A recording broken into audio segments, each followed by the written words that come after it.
èmi ò sọ̀rọ̀ nítorí pé kó lè di mùsùlùmí o kí irọ́ rẹ̀ ó lè jà kí ó dẹ̀ yé gbogbo ayé pé irọ́ ni challenge yìí ò rí dáhùn ms baba ò rí dáhùn gbé ifẹ́ lòmíì ó tún máa dáhùn ìbéèrè yìí simple ó kàn ń lọ ọlọ́run ni ọ̀dà mo rí i pé kò yí ọ jẹ́ kí n calm down nígbà tí ẹbọ fi wà káànábì ò tó dé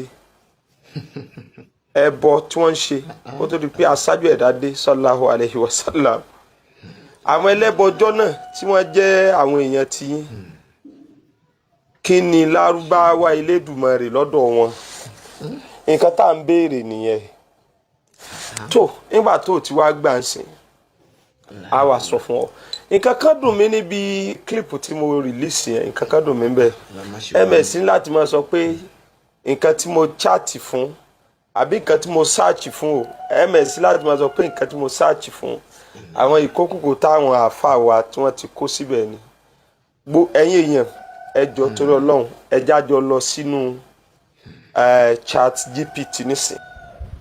Oya, what is Eledumare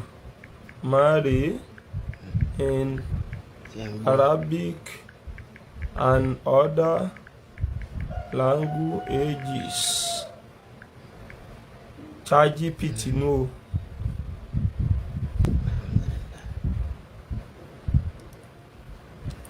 Eledumare, more commonly written Olodumare, is the Yoruba name for the supreme being, God. Especially in Yoruba traditional religious rite. In Arabic, there is no exact Arabic translation of the proper name Eledumare, but its meaning can be rendered as Allahu, God, Al-Ilahu Le'ala, the supreme God, Al-Ilahu Le'azamu, the greatest God, supreme deity, Al-Khaliq, the creator, Ar-Rabbu Al-Ala, the most high, Abi Lord. Now, so if you are explaining Eledumare in an Islamic Arabic context, the closest simple equivalent is Allahu. Why Al-Ilahu Le'ala, more literal description of the concept.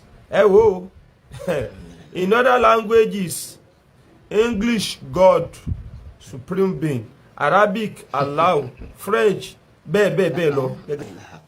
so káwo bóyá ànábì ló gbé tí ChatGPT wá. àáfà yẹn àwọn nǹkan tó Google bóyá àwọn nǹkan tí àwọn àáfà wọn tí wọ́n fi sí orí internet wọ́n fi sí orí Google yẹn òun ló gbé jáde so ibẹ̀ yẹn kọ́ ni mo ń lọ lẹ́yìn fọ́nrán yìí eléyìí ni máa ṣe kẹ́yìn lórí àáfà yìí tó bá ní ìbéèrè mi kó tún béèrè. ms baba Níbo lọ sá lọ? ms ọ gbọ́dọ̀ sá ó mọ dá mi lóhùn lọ ni kò tí clear èmi ò ní kúrò níbi aláwọ̀ yìí tó bá ti yé àwọn ọmọ ìyá wa dáadáa tí wọ́n rí i pé ó ti lulẹ̀ yẹ́nyẹ́ màá wá bẹ̀rẹ̀ sí ní mú àwọn nǹkan mi ò ní dáta ni lóhùn mọ́ bíi tèwọ́ ó mọ dáhùn náà ni tó o bá ti dáhùn mọ́ ò gba dìfìtì nìyẹn. tí ẹ ń gbọ́. n tí a lè lò fún Elédùmarè ìyẹn ni pé ọba tó dá gbogbo ayé tó dá everything tó dá yàtọ̀run tó dá gbogbo nǹkan tó wà ń bẹ̀. àwọn tí wọ́n jẹ́ ẹlẹ́bọ ilẹ̀ lárúbáwá kànábì tó dé kí náà ń pè é nǹkan tá à ń béèrè nìyẹn àwọn ẹlẹ́bọ sáà ti wà kànábì tó dé ṣẹ́bẹ́yìn náà sáà sọ òòṣà ló wà nínú Káàbà àwọn yòókù yín nù àbí tí àwọn ò sin Allah àwọn ẹbọ yẹn tí wọ́n ń sìn so kí làwọn rí fàs gẹ́gẹ́ bí Olódùmarè àbí Olódùmarè tí ẹ̀yin sọ yìí kò dé gbogbo bí ilẹ̀ Yorùbá nìkan ló dé ẹ̀yin ò bá wọn. yes ọmọ Yorùbá ni mí èmi lè sì mo gbà yí pé Olódùmarè òun ni Ọlọ́run ọba tó dá gbogbo ayé àtọ̀run mo wá tún ṣiṣẹ́ Lárúbáwá Arabic language èmi ò wá rí nǹkan míì tí wọ́n ń lò fún Olódùmarè tó ju Allah lọ àtúnfi àwọn kankan tí ó farajọ àwọn ẹlẹ́bọ wọn ní problem o pẹ̀lú mi ní problem pẹ̀lú àwọn ẹlẹ́bọ torí pé Ọlọ́run ò sọ pé tí wọ́n bá ti dọ́dọ̀ wa ká lọ mọ́ àtàkì wọn gbogbo àyà tí wọ́n mú wá wọn àá sì ń bọ̀ wá bẹ́ẹ̀ so ẹ dákun gbogbo ẹ̀yin tẹ́ ẹ bá jẹ́ oníṣẹ̀ṣe ẹlẹ́bọ tẹ́ ẹ àtàkì Islam mi bá yín wí o ṣùgbọ́n ẹ̀yin ọmọ ìyá wa tí ẹ̀ ń jẹ́ mùsùlùmí mo fẹ́ kẹ́ ẹ mọ̀ wípé ọpọlọ tí àwọn alátakò Islam fi ń rorí kò ju ìdérí ọtí yìí lọ gbogbo ẹni tó bá wá tẹ̀lé ẹnu wọn sàárà ni. Alhamdulillah, kọlọmba mi san Sheikh Aribidi sí ní ẹ̀san lóore. Ẹ̀kọ́ rèé, gbogbo ẹ̀yin tí ẹ máa ń lọ sórí TikTok tẹ́ jẹ́ mùsùlùmí tẹ́ máa lọ ń join live fún wọn, ẹ má jẹ́ ń tàn yín, ẹ̀yin lẹ ń fún MS Baba ní popularity, ẹ̀yin lẹ ń fún un. Àfáà yìí wọ́n ti jáde fún bí ẹ̀mẹ́ta ṣe gbọ́ nísìn, òun lo fọmúlà dóje fún àfáà yìí. Àmọ́ àǹfààní tẹ́ bá wa ṣe fún program náà ni pé ẹ bá wa pín ká. Ṣe rí pé question tí wọ́n jù fún MS Baba kò rí dáhùn. So èyí tí ń bẹ lórí ẹ̀ kéré, èyí tí ń bẹ lórí ẹ̀ kéré. Ẹ bá mi pín fídíò torí t'Ọlọ́run kó lè jẹ́ àǹfààní fún àwọn ọmọ mùsùlùmí tẹ́ máa lẹ́wà lórí TikTok.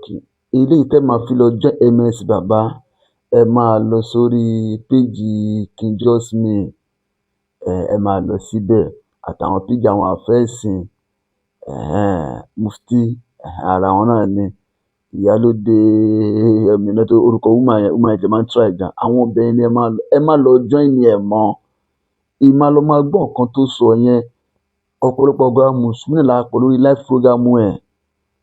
Nídìí ẹ̀ gbogbo tó sọ nítumọ̀ ọlọ́mọ ṣe wà lọ́nà. Ẹ bá mi share fídíò yìí torí t'Ọlọ́run ẹ share fídíò yìí dáadáa o. Ọlọ́run ti yẹ̀yẹ́ bí ètò àfà Àlàgúṣí àwọn ọkọ rẹ̀ nìyẹn, àwọn tó ó ti ń sá fáwọn yẹn kó tiẹ̀ fẹ́ rí wọn. So nídìí ẹ̀ Ọlọ́run ti jù lọ gbogbo béèrè tóun sọ yẹn tóun lóhun ara ẹ̀ ló ń yẹ̀yẹ́. Ọjọ́ tí ìbínú Ọlọ́run bá dé sí bọ̀bọ́ yẹn, èmi àti Ọlọ́run jẹ́ ká wà láyé làkún dínikún wà liyadin. Ẹ lè rí mùsùlùmí kan kó máa ṣe kí nìyẹn kó máa lóhun tàbùkù bá wọn àyàfi tó bá kọjá ààyè rẹ̀ láti pé wá nǹkan gbé lọ́wọ́ kò ní túmọ̀. Ọlá pé wọ́n kọjá ààyè wọn ni ìkọjá ààyè wọn la fi fún wọn lésì. Ẹ wo ìdáhùn, ẹ wo ìbéèrè tí Àfáà Aribidi tí wọ́n jù sí láì tàbùkù bẹ́ẹ̀ sìn wọn. Allahu Akbar. Ọlọ́gbọ́n mi san àfáà ní ẹ̀san lóore. Ẹ share program yìí dáadáa, ẹ share rẹ̀ kó lè bá lè jẹ́ àǹfààní fáwọn àlèhùmá. Wassalamu alaikum warahmatullahi wabarakatuh. Àkámọ́ àti mọ́mì èyí ẹlẹ́mẹ̀rẹ̀ of Africa.